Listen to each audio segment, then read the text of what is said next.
The vote took less than 3 minutes. Overseer Mirith watched the holographic symbols turn red one by one as each species representative cast their decision. 40,000 years of galactic civilization had created many traditions, but none was older than the pruning. When a species proved too dangerous, too unpredictable, too violent to exist alongside others, the hegemony removed them. It was not cruelty, it was gardening. The humans are confirmed as a level 3 threat, Mirith announced to the council chamber. Her voice echoed through the vast space where representatives of 600 species had gathered. Their history speaks for itself. She gestured, and images filled the air above the council floor. Human cities burning. Mushroom clouds rising over islands. Forests reduced to ash. Wars fought over invisible lines on maps. Weapons that could crack planets, developed by creatures who had only left their world 80 years ago. They advanced too quickly, said the representative from the Hollow Worlds. Their technology grows faster than their wisdom. They killed millions of their own kind before they ever reached space, added another voice. What will they do to us? Ambassador Talise raised her hand. She was old even by hegemony standards, and she had seen 12 prunings in her lifetime. Each one haunted her still. Perhaps we should observe them longer, she said. They have shown capacity for cooperation as well. They united their world. They stopped their wars. Miritha's expression did not change. They stopped their wars because they found new frontiers to conquer. The pattern is clear. Every simulation shows the same result. Within 300 years, humans will possess the technology to challenge us. Within 500, they could threaten the hegemony itself. Simulations are not certainty. No, but the pruning exists for exactly this reason. We do not wait for threats to mature. We remove them while removal is still possible. The vote was already complete. 40 representatives had voted yes. Talise alone had abstained.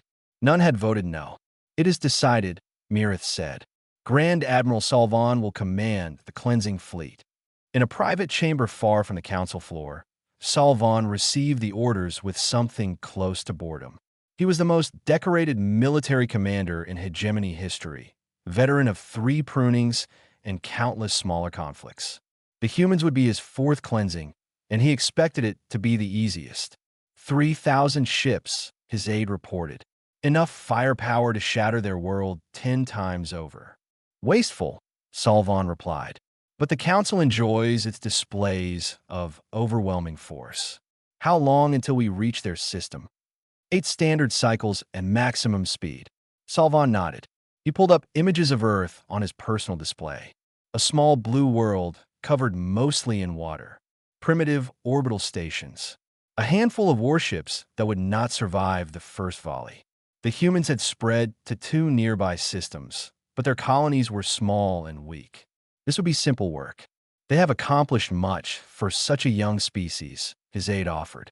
Many species accomplish much before we arrive. It does not save them. Salvan closed the display. Prepare the fleet. I want to return home before the next council session. The cleansing fleet launched from the hegemony's primary shipyard 3 days later. 3,000 vessels of war, each one capable of destroying cities from orbit. They moved in perfect formation, a wall of metal and energy that had erased 847 species from existence. Salvan watched the stars blur as the fleet entered faster than light travel. He dictated his first log entry, a formality that tradition demanded. Cleansing fleet departure confirmed. Target: the Sol system, homeworld of the species designated human. Threat level: 3. Estimated duration of operation: 2 standard cycles.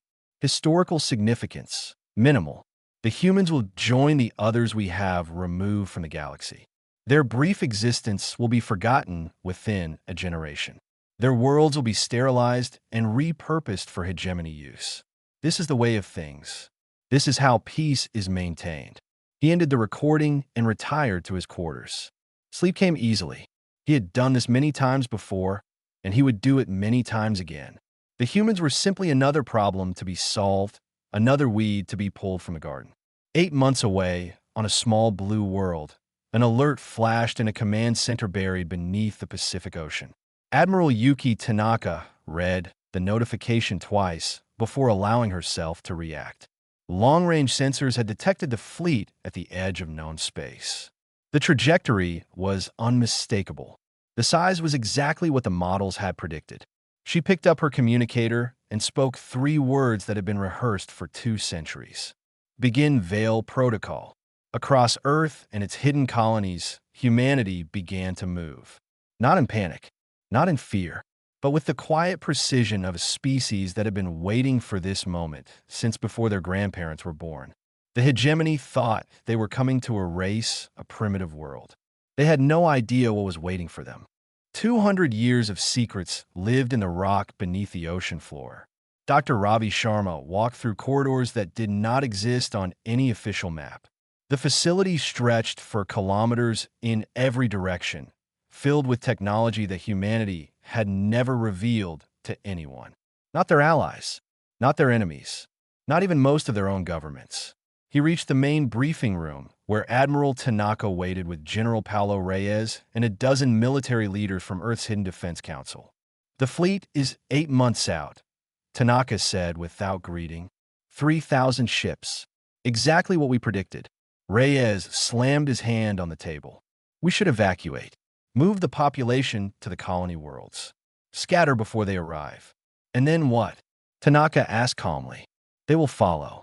They will find our colonies. Running only delays the inevitable. So we fight with what?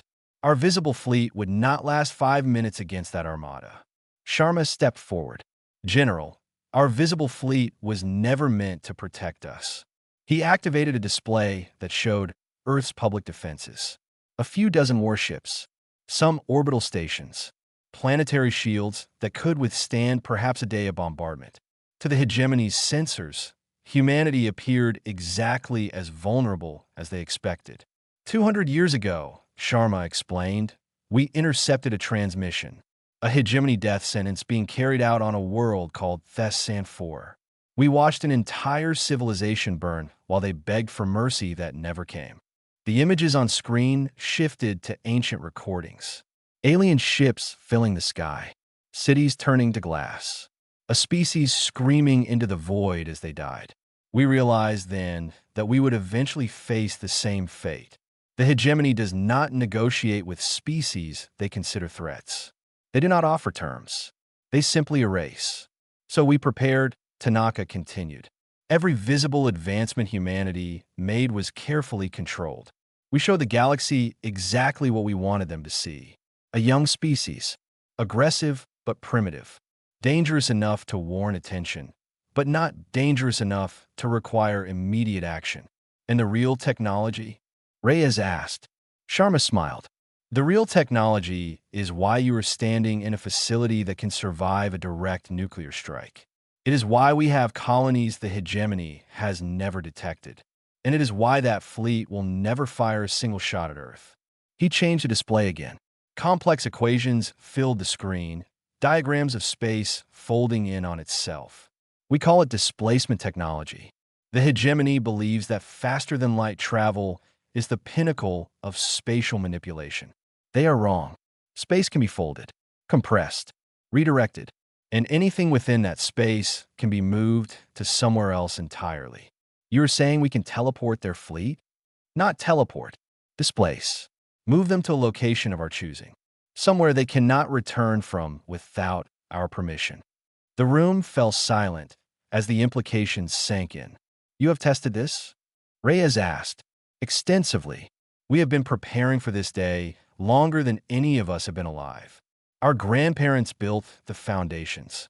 Our parents refined the systems. We will execute the plan they created. Tanaka stood. Captain Amara Okonkwo is positioning a reconnaissance fleet in the asteroid belt. After the displacement, she will document the results and observe the hegemony's response. But we must be certain. Once we reveal this capability, there is no going back. The galaxy will know what we can do. And what exactly can we do? Reyes demanded. Can we destroy them? Sharma hesitated. Yes. The displacement can send them anywhere. Into a star. Into the void between galaxies. Into a black hole. We could kill every crew member on every ship without firing a weapon. Then we should. No. Tanaka's voice was firm. We could. We will not. That is not who we choose to be. They're coming to exterminate us. And we will stop them. But we will not become what they expect us to be. That is the whole point, General. The hegemony kills because they fear what other species might become. We will show them that their fear was misplaced. The argument continued for hours, but the decision had already been made decades ago by people who were now dust. Humanity would defend itself. Humanity would demonstrate power beyond anything the hegemony had encountered. But humanity would not kill unless absolutely necessary. It was, Sharma thought, the most human choice they could make. Far away, at the edge of the solar system, the hegemony fleet dropped out of faster-than-light travel. Grand Admiral Salvan stood on his bridge and looked at the small blue in the distance. Pathetic defenses, his tactical officer reported. A few dozen ships. Orbital stations with minimal armament. Planetary shields that will fall within hours. Salvan nodded. He had seen this before. Young species always look the same before the end. Weak, frightened, desperate. Standard cleansing formation, he ordered. We will begin bombardment when we reach optimal range. The fleet moved forward. 3,000 ships against a world that had no chance of survival. Or so they believed.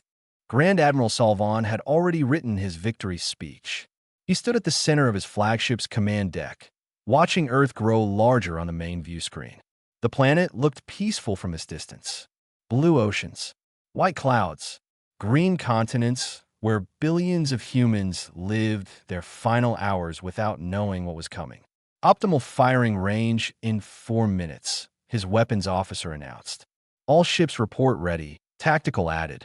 The cleansing can begin on your command. Salvan allowed himself a moment of satisfaction. This would be his 4th species eliminated.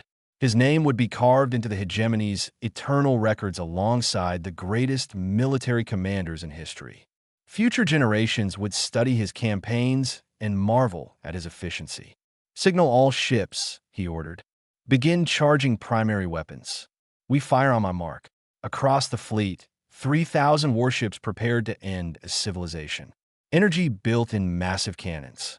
Targeting systems locked onto cities and military installations. Crews performed their duties with the bored efficiency of those who had done this many times before. On Earth, in a room that no satellite could see, Dr. Ravi Sharma watched the same fleet on a screen that showed far more than the hegemony knew existed. They have entered the displacement zone, a technician reported. Admiral Tanaka stood beside him. Her face was calm, but her hands were tied at her sides. 200 years of preparation came down to the next 30 seconds. Activate the Veil Protocol, she said. Sharma entered the final command sequence. Deep beneath the Earth's surface, machines that had waited generations for this moment began to hum. Power flowed through systems that the greatest minds in human history had designed. Space itself began to bend. On the hegemony flagship, the first warning came as a flicker on the sensor displays. Admiral, the science officer said, confusion in his voice. I am detecting an unusual energy signature. Origin unknown. Magnitude. This cannot be correct. Salvan turned. Explain. The readings suggest an energy output greater than our entire fleet combined. But there is no visible source. It seems to be coming from everywhere at once. Before Salvan could respond, the universe broke. There was no other way to describe it. The stars outside the viewport twisted like water going down a drain. The ship lurched sideways, but sideways no longer meant what it should. Crew members screamed as gravity shifted in directions that should not exist. Consoles exploded. Lights failed. The very fabric of reality seemed to tear apart around them. Salvan grabbed the command chair to keep from falling, but falling had lost all meaning.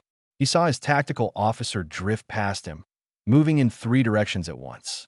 He saw the walls of his ship bend inward like paper being crumpled by an invisible hand. Then everything went white. From Earth, the event looked almost peaceful. Captain Amara Okonkwo watched from her hidden position in the asteroid belt as the entire hegemony fleet simply ceased to exist. One moment, 3,000 ships filled her sensors.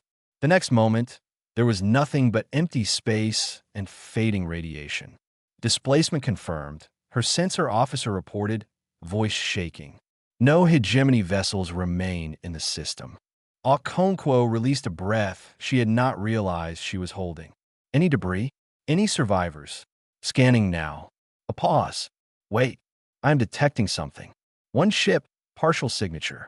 On the fleet's former perimeter. Show me. The image appeared on screen.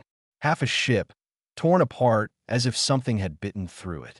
The front section tumbled slowly through space, trailing atmosphere and bodies. But deep within the wreckage, a single life sign flickered. One survivor, the sensor officer confirmed. Barely alive. Should I send a retrieval team? Okonkwo considered for a moment. No, leave him. Let the hegemony find their own people. I want them to hear what happened from someone who witnessed it. She turned to face Earth, now safe and silent in the distance. 3,000 ships and millions of soldiers gone in an instant. Not destroyed. Dr. Sharma had been very clear about that. Displaced. Moved. Sent somewhere they could not return from. It was, Okonkwo thought, the most terrifying act of mercy she had ever witnessed. On the hegemony's border, far from any help, Navigator Kellen regained consciousness inside a shattered escape pod. His body was broken. His ship was gone. His fleet had vanished. With trembling hands, he activated the emergency beacon. Then he let the darkness take him again. His last coherent thought was a question that would haunt the entire hegemony. What had the humans done? Back on Earth, Admiral Tanaka stood in silence as her command center erupted in quiet celebration. No cheating, no shouting, just the release of tension that had built over 2 centuries. It worked, Sharma said softly. It actually worked. Did you doubt it would? Every single day. He looked at the empty space where an invasion fleet had been. What now? Tanaka's expression hardened. Now we wait.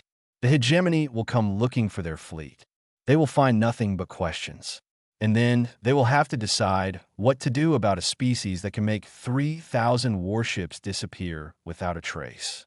They will send more ships. I know. She turned away from the display. And when they do, we will be ready. But first, let them wonder. Let them fear. Let them understand that the universe is not as simple as they believed. In the cold depths of space, Kellen's beacon pulsed. A single light in the darkness, waiting to tell a story that would change everything. 3 months of silence had driven the hegemony to madness. Ambassador Thales had seen many things in her long life, but she had never seen the council chambers filled with such fear. Representatives who had ruled their species for centuries now whispered in corners like frightened children. The word impossible echoed through every conversation. 3,000 ships, millions of soldiers. The greatest military force ever assembled for a pruning. Gone. When Thales volunteered to investigate, no one argued. No one wanted to go anywhere near the Sol system. But someone had to find answers, and Thales had been the only voice urging caution before the fleet launched. She arrived at the coordinates 3 months after the vanishing with a small diplomatic vessel and a science team that trembled at their consoles. Scanning the area, her lead scientist reported, I am detecting residual energy signatures, but they match nothing in our database. The readings are, Ambassador, I do not understand what I am seeing. Show me. The data appeared on screen. Thales had studied physics in her youth, had learned the fundamental laws that govern space and time. What she saw now broke every one of those laws. Space was folded here, the scientist explained. Compressed and redirected in ways our mathematics says should be impossible. The energy required would be beyond anything the hegemony has ever produced. Could it be natural? A cosmic event? No, the precision is too exact. This was deliberate. Controlled. Someone did this on purpose. Thales felt cold. The hegemony had ruled the galaxy for 40,000 years because no species could match their technology. They had believed themselves the most advanced civilization in existence. That belief had just died. Ambassador, we are detecting a distress beacon. Hegemony signature. Source, an escape pod, drifting at the edge of the affected area. One life sign, weak but stable. They retrieved the pod and its occupant. Navigator Kellen was barely alive, his body broken from whatever forces had torn his ship apart. But he was conscious enough to speak, and what he said made no sense. The universe turned inside out, he whispered as the medical team worked to stabilize him. I saw directions that should not exist. Dimensions folded into each other.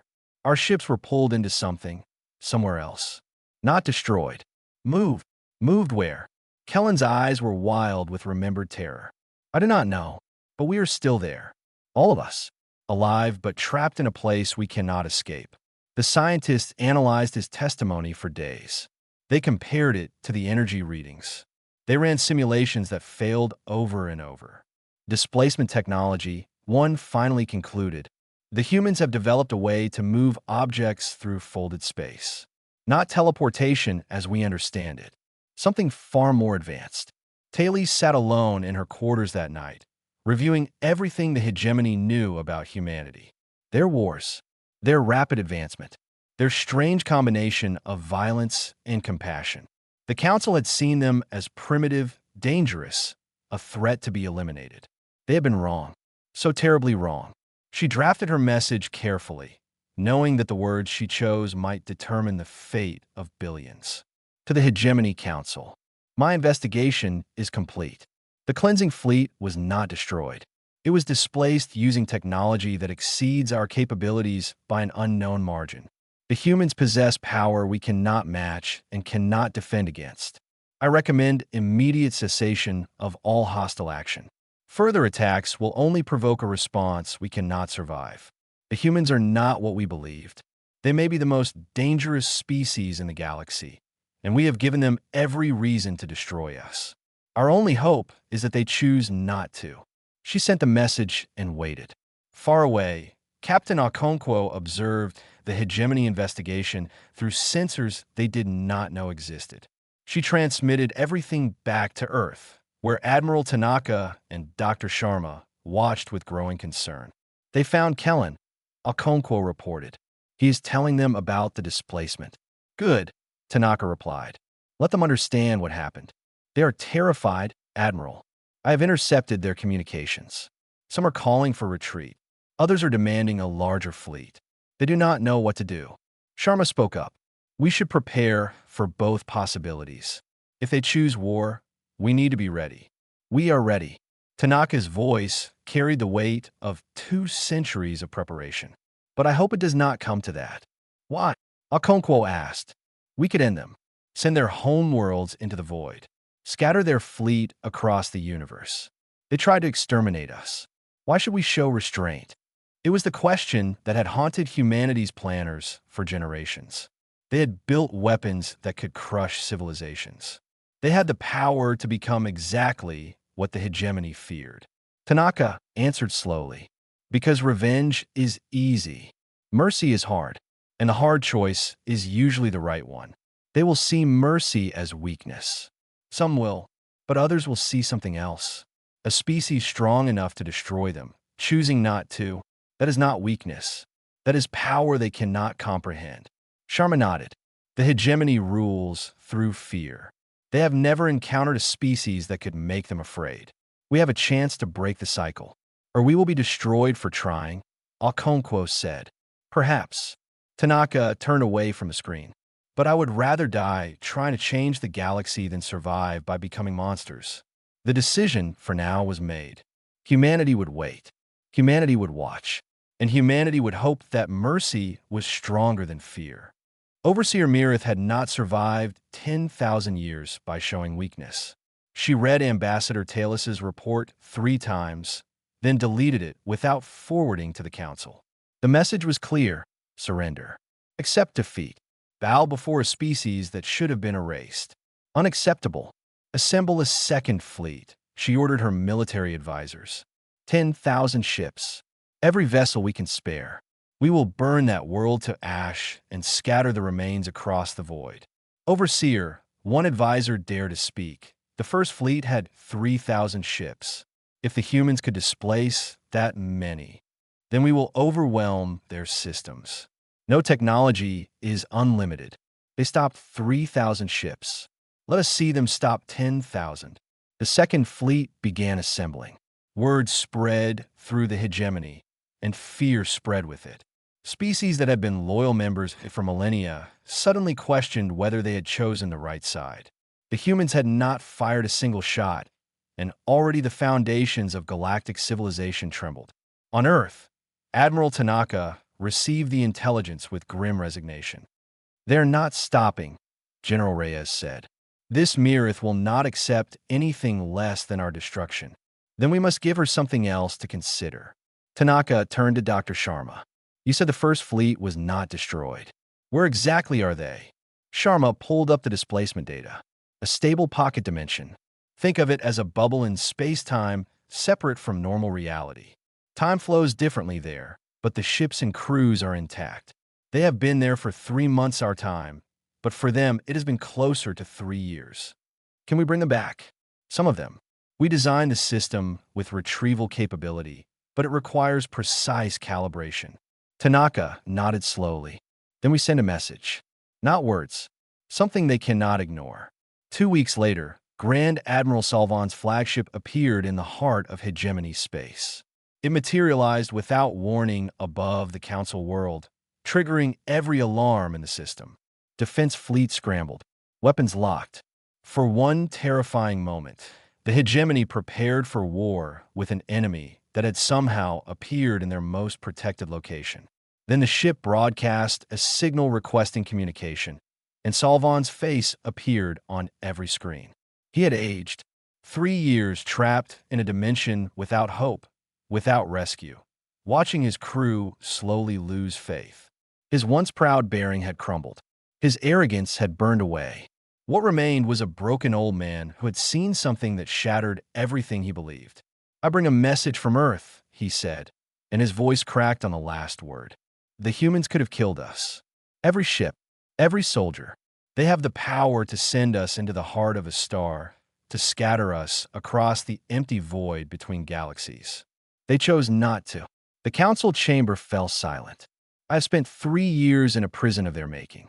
Time moves differently there. I have watched my crew age and despair and pray for death that never came. But we lived.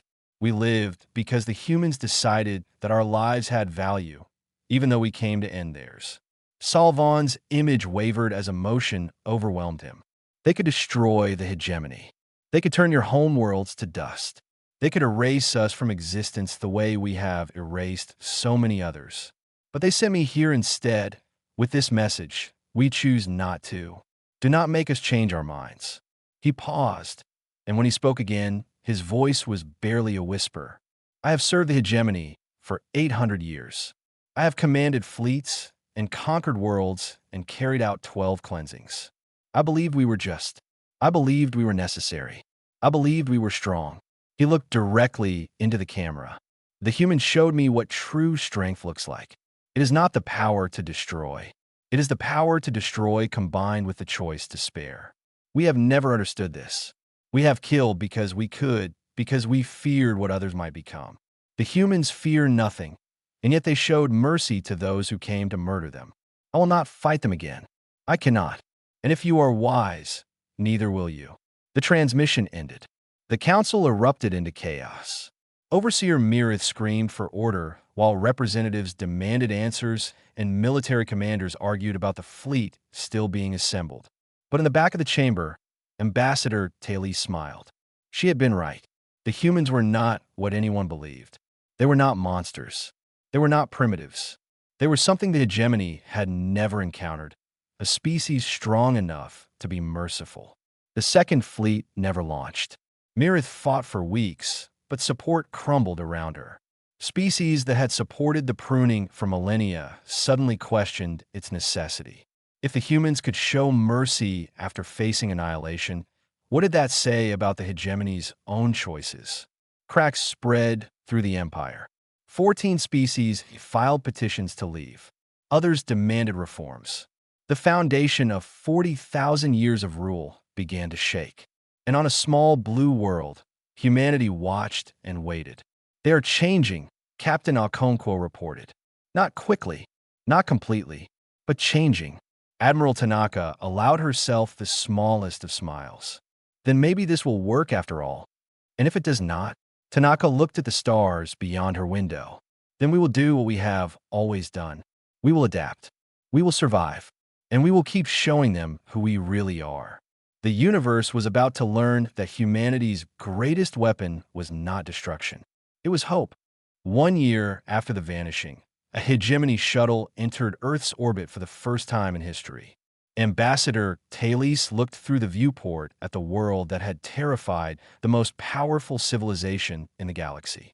From here, it looked peaceful, ordinary, a blue marble floating in the darkness, no different from 1,000 other worlds she had visited. But this world had broken the hegemony, not through war, not through conquest, through something far more powerful. Mercy. The shuttle docked at an orbital station where Admiral Tanaka and Dr. Sharma waited. Thales had expected guards, weapons, hostility. Instead, she found 2 tired humans who welcomed her with genuine warmth. "Ambassador," Tanaka said, extending her hand in the human gesture of greeting. "Thank you for coming." Thales took the hand. The touch was strange, but not unpleasant. "Thank you for allowing me. After everything we tried to do to your people. That is why we asked you here." Tanaka led her through the station to a conference room with a view of Earth below. "You were the only voice arguing for caution. We remembered that." They sat across from each other, 3 beings who represented civilizations that had nearly destroyed each other. "The hegemony has many questions," Thales began. "The Council, what remains of it, wants to understand. Why did you show mercy? We came to exterminate you. We would have killed billions. How could you spare us?" Sharma leaned forward. "That is not a simple question to answer. Try." Tanaka spoke carefully. "We spent 200 years preparing for your arrival. We knew you would come eventually. We watched you destroy other species, and we understood that we would face the same fate unless we could stop you. So you developed the displacement technology." "Yes, and we could have used it to kill every ship and every soldier. We had the power. For a species like humanity, with our history of violence, it would have been the obvious choice." Thales waited, but we did not want to be that species anymore. Tanaka looked out at Earth, at the world that had given birth to both monsters and dreamers. "We learned from our wars. We learned that killing your enemies does not end conflict. It only plants seeds for future hatred. We did not want to become the thing you feared. You thought mercy would change us." Sharma nodded. "We hoped. We knew it might fail. You might have sent that second fleet anyway. But the possibility of peace was worth the risk." Thales sat in silence for a long moment. She had served the hegemony for millennia. She had witnessed 12 prunings. She had believed that the galaxy could only be ruled through fear and overwhelming force. The humans had proven her wrong. 14 species have left the hegemony since the vanishing, she said, more considering it. The empire that has stood for 40,000 years is crumbling. We know. Do you understand what you have done? You have ended an era. The galaxy will never be the same. Tanaka met her eyes. Good. The old era was built on extinction. Whatever comes next has to be better. You are optimistic. We are human. It is what we do. Thales found herself smiling despite everything. I came here with another purpose. The remaining ships from your displacement. The crews who have been trapped for years. The Council wishes to formally request their return. That was already our plan. Sharma pulled up a display. We have been preparing the retrieval process. The ships will appear in hegemony space within the week. All crews, all vessels, intact, even after what they tried to do, especially after that. Tanaka stood and walked to the viewport. Ambassador, those soldiers were following orders. They believed they were protecting the galaxy from a threat. They were wrong, but that does not make them evil. Just misguided. You are more forgiving than we deserve. Perhaps, but holding on to anger only hurts the one holding it. We would rather build something new. The meeting lasted for hours. They discussed trade, communication, the slow process of rebuilding trust between species that had nearly destroyed each other. When Thales finally departed, she carried with her the outline of a new relationship between humanity and the galaxy. In the station's observation deck, Navigator Kellen waited.